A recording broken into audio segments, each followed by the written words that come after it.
So my name is Martin Brown. I'm a writer and academic researcher. I've been writing poetry for 20 years. This year I published my sixth book called The Turning of the Wheel. I'm currently working on a book about Pink Floyd coastal counterculture, which will be published next year. My books are available online at Amazon, or I've got copies for sale here today. If you don't want to send your financial support to the evil Jeff Bezos and your postage and packing nonsense. As a poet, I write about life and death, nature and art. I've selected some of my poetry with an eye to addressing the topics of interest for this event today. I believe the poet's role is as a philosopher and creator of beauty, as truth speaker, knowledge accumulator, as eternal independent questioner, as fearless iconoclast.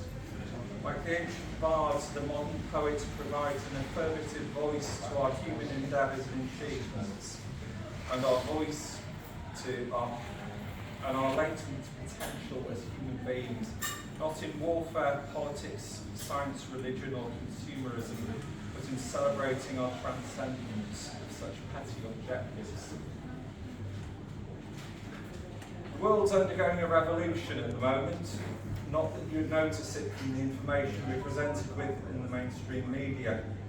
The revolution is within our own minds, with our perception of the nature of our own experiences as humans, our limitless significance and our potential to effect change, our expressions of universal consciousness.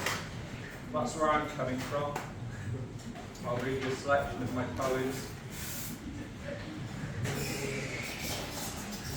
I've tailored them to what we're talking about today. The first poem is a poem about love. You can't be a poet without talking about love.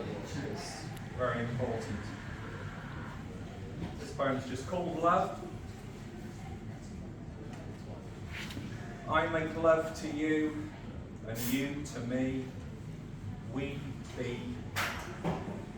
We are afloat around among the stars, so close yet so tragically far. I melt inside, around and within you, gliding in the dark night ocean of your soul. Down and around I float and hear no sound except your breathing, like the distant rush of waves on the shore.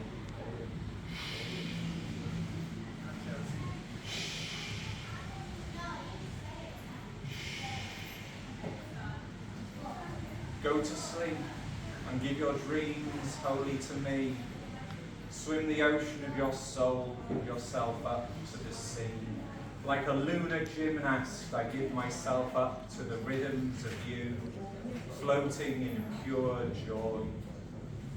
That which we experience but cannot grasp, it slips through my fingers like water. A place of wish, I would be a fish and float inside you forever, and see the blue, the beautiful, all-encompassing blue, sprinkled with glittering diamond sunlight.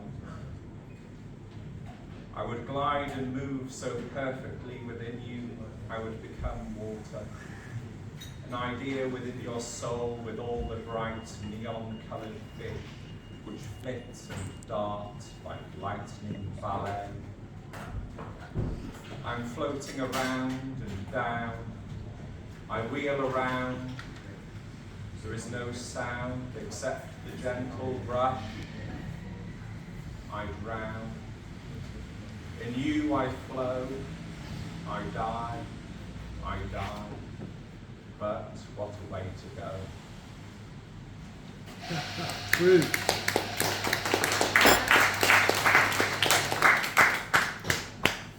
Another theme I was told on the table today is about the environment and all of that kind of thing. I don't have any truck with political terms like sustainability and all those nonsense things. Just about us as human beings trying to make the world as good as we can for each other. I to this end, I've put together three poems from various books I've written over the years under the heading renewable energy. It's about how we should use our resources both inside ourselves and inside the earth. In a land embraced by sea and striated by powerful rivers, man has delved deep into the earth for power, left it scarified and polluted, when the greatest power has surrounded us all along. Unlike the wind, the tide continues and will only stop with gravity. There are no byproducts, no half-life expectancy, no disposal to consider, and the power will keep renewing itself each time as fresh as ever. The surging black sea glints beneath the moon, like the sloping flat surface of a wet piece of coal. The sea heaves its giant liquid mass against man's boundaries in a patient and persistent rage. It has time on its side. It thrashes and roars against the land and itself, vomiting up volcanic spray, recoiling on itself like a wild, untamable beast.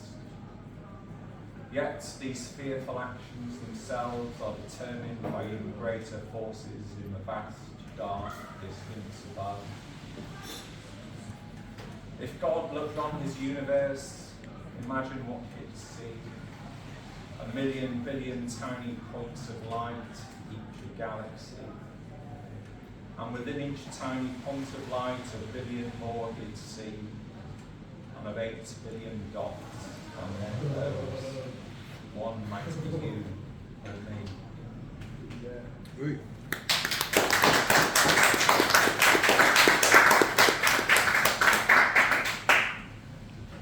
After a while, it's time to get down to the nitty-gritty of things. Yeah. How we're supposed to be ruled and run, and people telling us what to do, which I have no truck with. I do what I want, and I'm in control enough to know that what I do is pretty okay, and I don't need anyone telling me what to do. Fairly old-fashioned idea. Still holds true today. So here's some poems about politics. It's a poem I wrote a long time ago called The Right Honourable Gentleman. It's a linguistic deconstruction of a politician. Because I think these people stick themselves up in public to be shot at, so I'm going to stick the boot in. Called The Right Honourable Gentleman. The Right Honourable Gentleman is addressed in the House, which is not a house at all. Neither is the man a gentleman. The fact that he is right all the time should not blind us to the fact of his storehouse of statistics that fuels his specious response. But if the evidence of the country should prove him actually to be wrong, he will still be right in the House, which is not a house at all. And if his financial affairs should prove dishonourable, and his political dealings should turn out the same, he will still be addressed as honourable and continue the in-house game. So, when he is addressed in the House, which is not a house at all, everyone should search around and wonder where this person is. But if we think he is a nobody, he will certainly prove us wrong. For he has the left, the definite article, just to prove he hasn't gone.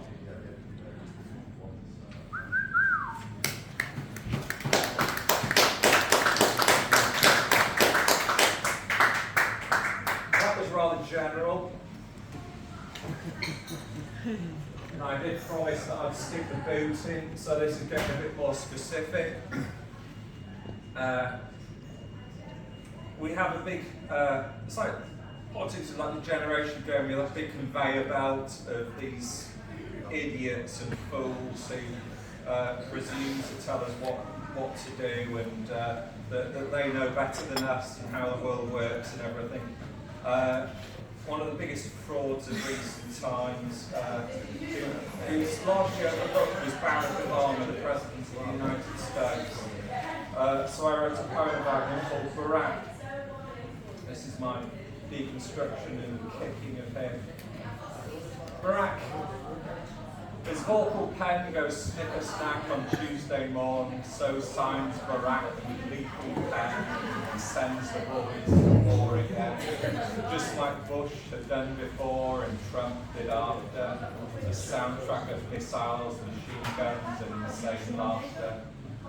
And off he sends another drone, and here we have another fraud.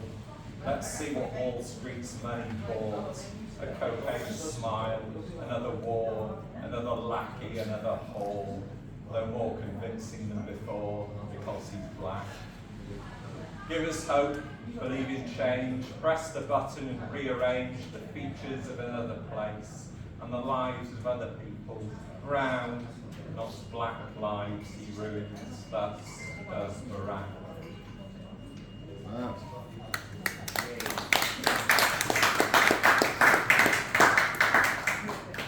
Now, I'm entirely unapologetic about anything I say and write,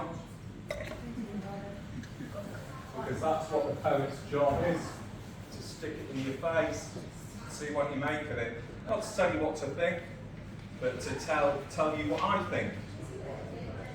And hopefully we're all grown up enough to listen to one another and give each other a hearing, and discuss it afterwards. This is a poem I wrote in my most recent book called The Turning of the Wheel. It's called Poetry in the Modern World, a Rogues Gallery. It's a deconstruction of the modern world and some of the issues in it. I've selected some parts which should go well with the themes of today. The poet challenges the audience, presents them with the truth, whether they like it or not. You're offended, so what? If you don't like the truth, that is your problem. If the truth offends you, that is your problem.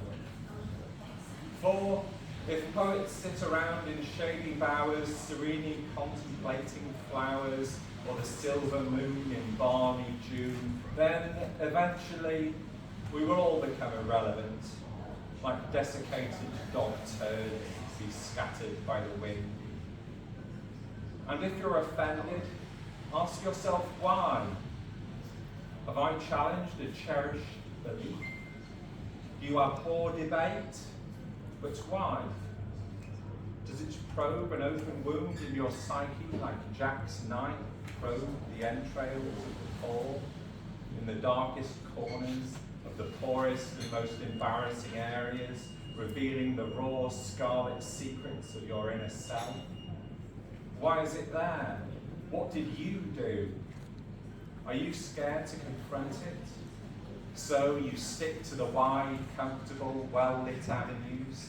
Are you guilty about what Jack does too? That you stand by and do nothing, or watch it all on television?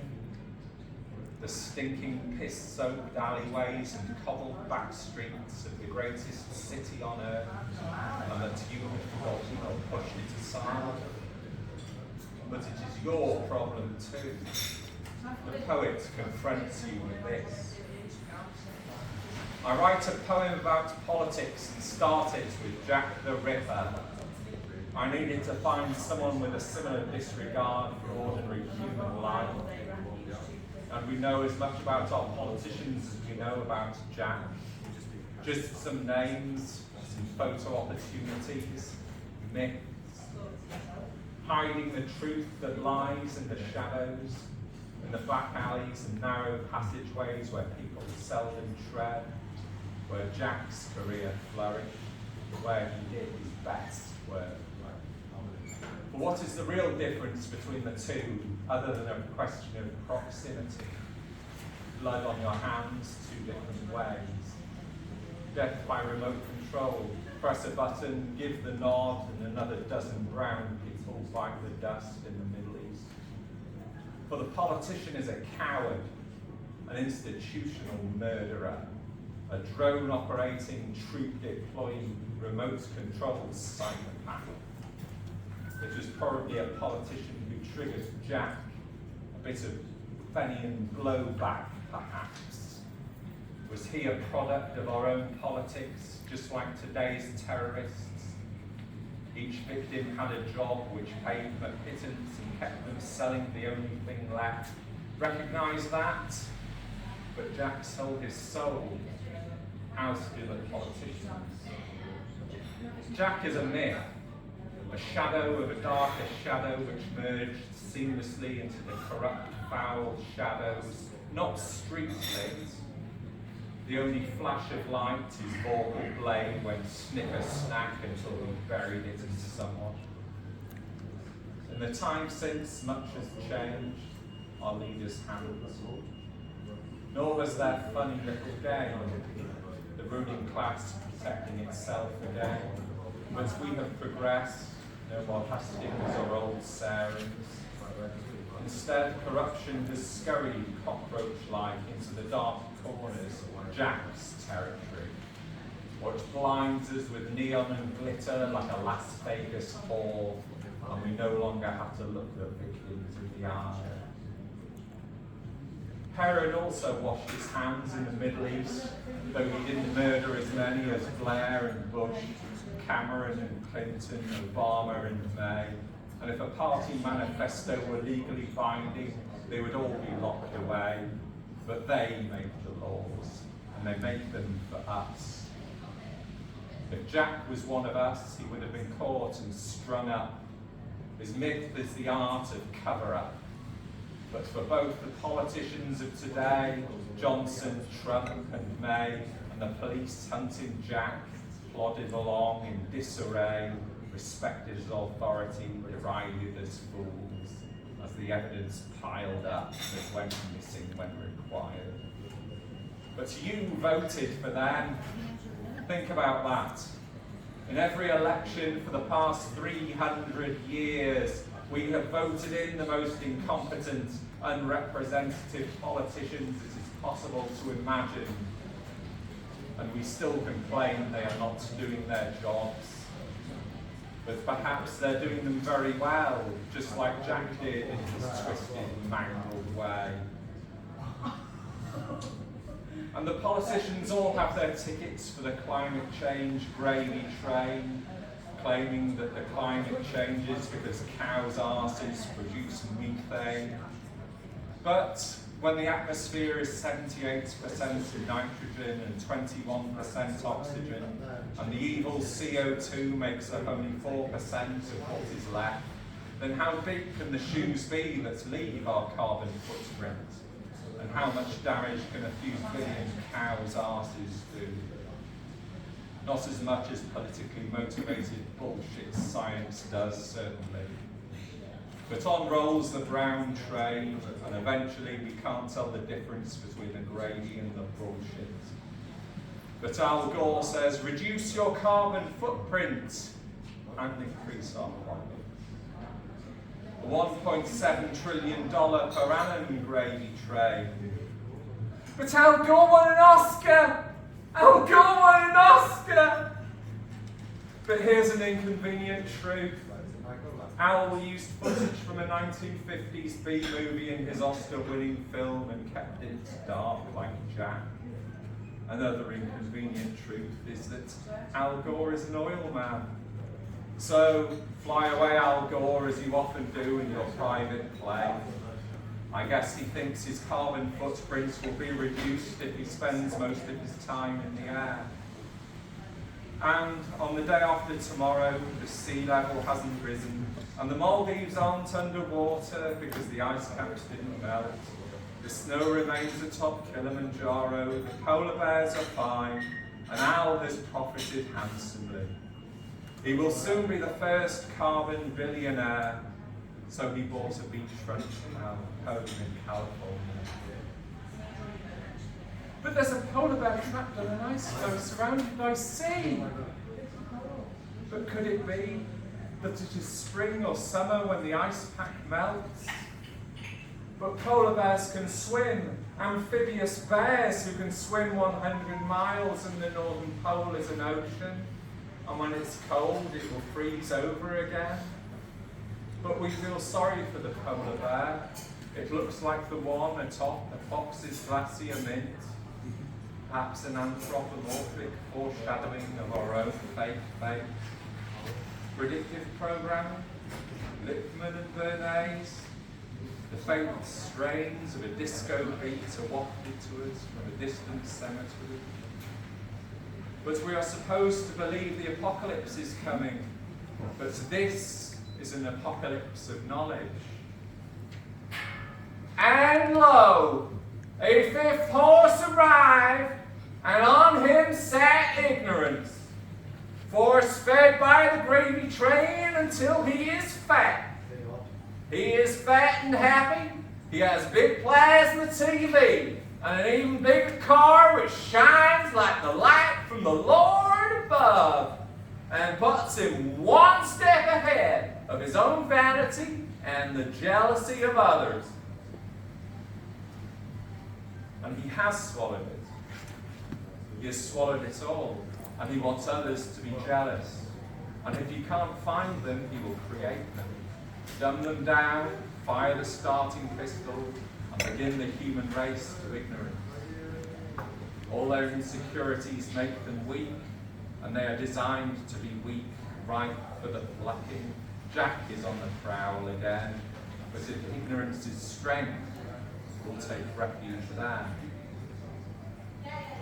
And is love poetry still relevant in this Jack the Ripper world? I think it has to be.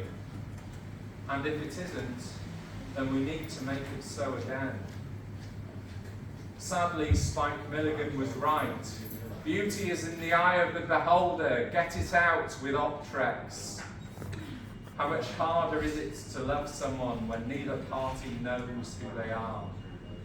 What can we relate to anymore when the boundaries of gender and culture and language are blurred and destroyed? Who are we anymore? The media make it hard enough to love ourselves, never mind each other. So the art of loving appears a dying art, reduced to the size of an arse, perfume or a spray tan. All of it has its price, of course, set out in prenup. Better to be safe than sorry. If the person you say you love is prevented legally from destroying your life, defined in financial terms, of course, then surely that is a good thing. I'm all right, Jeff. Snicker snack. Another silver pen. The plastic biro isn't half as fine, although a modern Jack might have surprised over the sharpened edge of the credit card. They say he lured his victims in, socially weak as they were.